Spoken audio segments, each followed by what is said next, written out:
నమస్కారం అండి.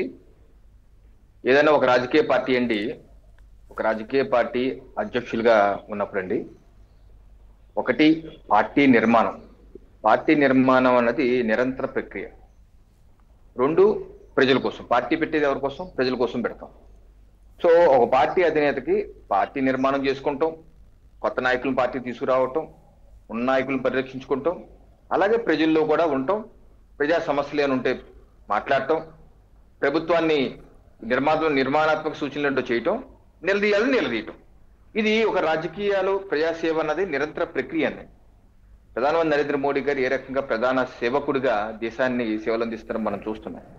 అలాగే దేశంలో ఉన్నటువంటి ముఖ్యమైన రాజకీయ పార్టీలు, గుర్తింపు రాజకీయ పార్టీల అధినేతలందరూ వారి వారి రాష్ట్రాల్లో వారి వారి సొంత నియోజకవర్గాల్లో పనిచేస్తూ ఉంటారు. కాదే అందరిది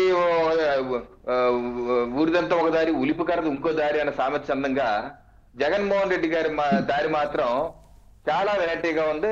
నేనే రాజు, నేను చెప్పిందే రాజ్యాంగం అన్నట్టుగా నడుస్తుంది. వారు చేస్తుంది కేవలం విశ్రాంత రాజకీయాలే కాదు, విధ్వంసకర రాజకీయాలు, అలాగే విలువలు లేని రాజకీయాలు చేస్తున్నారు. 2019 ముందు నవీన్ గారు, జగన్మోహన్ రెడ్డి గారు హైదరాబాద్ లో తనకు ఉన్నటువంటి లోటస్ పాండ్ లో ఉండేవారు. సరే, అతని ఇల్లు ఉమ్మడి రాష్ట్రం, ఉమ్మడి రాజధాని ఉంది కాబట్టి సరే ఏదో అనుకున్నాం. ఆ రోజు ఆయన తాడేపల్లిలో 2019 ముందు తాడేపల్లిలో ఆయన నివాసం నిర్మించుకొని, ఇదిగో నేను నివాసం నిర్మించుకున్నాను, ఇక్కడి నుంచి చేస్తాను, చంద్రబాబు నాయుడు గారికి ఇల్లు లేదు, పవన్ కళ్యాణ్ గారికి ఇల్లు లేదు, వాళ్ళంతా వేరే రాష్ట్రంలో ఉంటున్నారని చెప్పి దుబ్బుకోశారు. ముఖ్యమంత్రిగా అయినప్పుడు కూడా ఇక్కడే ఉన్నారు. ఇప్పుడు 2024 ఎన్నికలు అయ్యాక రాష్ట్రంలో ఆయనకి 2 ఇళ్ళు ఉన్నాయి కదండి. ఒకటేమో తాడేపల్లి ప్యాలెస్, 2 పులివెందుల ప్యాలెస్. 2 ప్యాలెస్లు ఉన్నప్పుడు 3వ ప్యాలెస్ కోసం పాపం రుషికొండ మీద 450 కోట్లతో నిర్మాణం చేయించారు. ప్రజలు చేతులు చీకొట్టారు. అందుకని అది ఆ ప్రాప్తం రాలేదు. పోనీ ఈ 2 ప్యాలెస్ లోనే ఉంటారు కదా. ఎప్పుడు లేనిది ఎలాంటి ప్యాలెస్కి వెళ్ళి కూర్చుంటారు ఆయన. వారాంతపు రాజకీయాలే కాదు, మాసాంతపు రాజకీయాలు చేస్తున్నారు. ఈ రకంగా పార్ట్ టైం పాలిటిక్స్, విశ్రాంతి రాజకీయాలు. ముఖ్యమంత్రిగా ఉన్నప్పుడు కూడా విశ్రాంతి రాజకీయాలు చేశారండి ఆయన. ఎంతసేపు తాడేపల్లి ప్యాలెస్ కి పరిమితం అవటం, ఎప్పుడు సెక్రటేరియట్కి వెళ్ళిన పాపతి లేదు, అన్ని తాడేపల్లి ప్యాలెస్ లోనే. దిగొచ్చేవాడు కాదు. కరోనా సమయంలో కూడా ఏనాడు బయటకు వచ్చి క్వారంటైన్ సెంటర్ కానీ వెళ్ళి ఏ రకంగా క్షేత్రస్థాయి జరుగుతూ పరిశీలించి పాపానికి పోలేదు. ఆఖరికి పక్క రాష్ట్ర కేసీఆర్ గారు అప్పట్లో వెళ్ళారు, అన్ని రాష్ట్ర సీఎంలు వెళ్ళేవారు కానీ ఈయన మాత్రం ఎప్పుడు కదిలేవారు కాదు.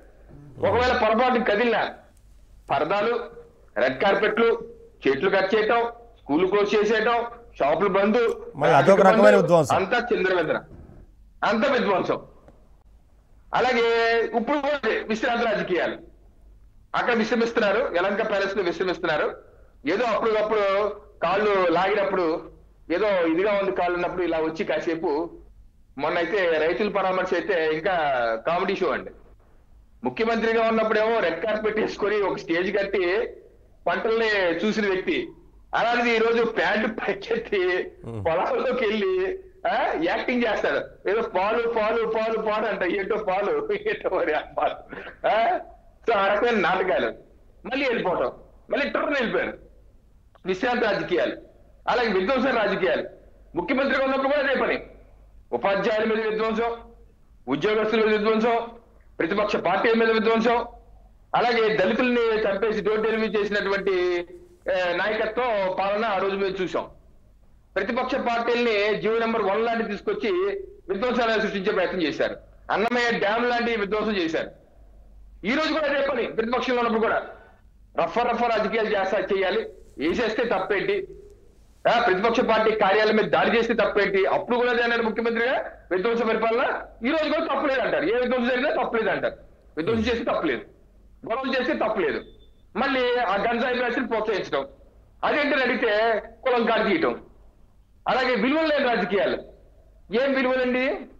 ఒక రాష్ట్రంలో అభివృద్ధి చెందుతుంటే కనీసం ఒక బాధ్యత తీసుకొని గూగుల్ డేటా సెంటర్ లాంటిది $15 బిలియన్ పెట్టుబడి ప్రభుత్వం తీసుకొస్తే, కేంద్ర రాష్ట్ర ప్రభుత్వం సంయుక్తం కష్టపడి తీసుకొస్తే, ఏ రకంగా విషం చిమ్మారండి వాళ్ళందరూ. ఆ పార్టీ నాయకులంతా పంటలు పండవు, మొక్కలు రావు, నీళ్లు ఉండవు అని చెప్పి ప్రచారం చేస్తే బూమ్రాంగ్ అవుతుందని చెప్పి వచ్చి లాస్ట్ మినిట్ లో పాత సినిమాల్లో వచ్చినట్టుగా హ్యాండ్స్ ఆఫ్ అరెస్తున్నట్టుగా ప్లేట్ ఫిరాయించి ఎంత మంచిదే, అది క్రెడిట్ అంతా నాకివ్వండి, కనీసం మంచి పని చేసింది ప్రభుత్వం కూడా అని మాట అంటలేదు. క్రెడిట్ మాత్రం నాకు ఇచ్చేయండి. ఏదైనా సరే విలువలతో కూడిన రాజకీయం చేయాలండి. యువతని ప్రోత్సహించకుండా ఇది ఉద్యోగాలు కల్పన చేస్తుంటే మా ప్రభుత్వం కష్టపడి తిరగని దేశం లేదు, తిరగని ప్రాంతం లేదు. విశాఖ భాగస్వామి సదస్సు కోసం 14-15 తారీఖుల కోసం ప్రభుత్వం శ్రమిస్తుంది. 6 కాలం శ్రమిస్తున్నారు. కనీసం ఈయన కూడా పారిశ్రామికవేత్తే కదా, మరి ఏదన్నా సహకరించాలి కదా. కాదు, యువతని గంజా వైపు. వైజాగ్ లో చూసాం, వాళ్ళ విద్యార్థి పరిషత్ నాయకుడు, విద్యార్థి విభాగ నాయకుడు డ్రగ్స్ తో పట్టుబట్టాడు. డ్రగ్స్ తో పట్టుబడితే వైసీపీ నాయకుడు కనీసం ఈ రోజు వరకు పార్టీలో సస్పెండ్ చేయలేదు. పార్టీ నుంచి ఎందుకు సస్పెండ్ చేయరు? అలాగే ఎమ్మెల్సీ అనంతబాబుని ఎందుకు సస్పెండ్ చేయరు? ఇది విలువలు రాజకీయాలు అన్నా. మీ పార్టీలో, మా పార్టీలో కొంతమంది అటువంటి చేస్తే వెంటనే సస్పెండ్ చేశాం. ఆ మధ్య మచిలీపట్నంలో ఏదో జరిగితే సస్పెండ్ చేశాం.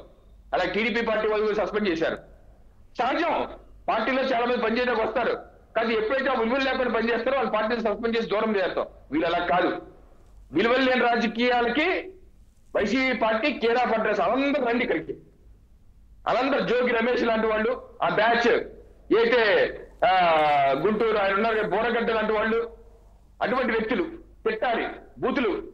అక్కడ హైదరాబాద్ లో కూర్చుంది ఒక ఆవిడ శ్రీరెడ్డి గారు, వాళ్ళతో తిట్లు తిట్టిపించారు, వీళ్ళతో తిట్లు, కొడాలి నాని గారి తిట్లు. అప్పటి నుంచి ఇప్పటి వరకు ఏం విలువలండి?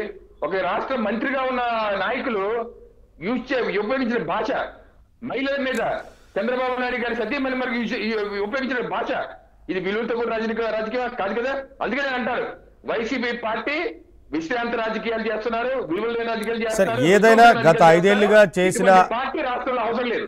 సార్, రవికిరణ్ గారు గత 5 ఏళ్లుగా వారు వ్యవహరించిన తీరు వల్లే ఇవాళ ప్రజలు ఏ రకమైన తీర్పు ఇచ్చారనేది వారు అర్థం చేసుకోవాలి, సమీక్ష చేసుకోవాలి. కనీసం ఆ సమీక్ష కూడా వారి పార్టీలో ఇప్పటిదాకా జరగలేదనేది కనిపిస్తోంది. శ్రీరామ్ గారు ఎలా రెస్పాండ్ అవుతారు ఈ పాలిటిక్స్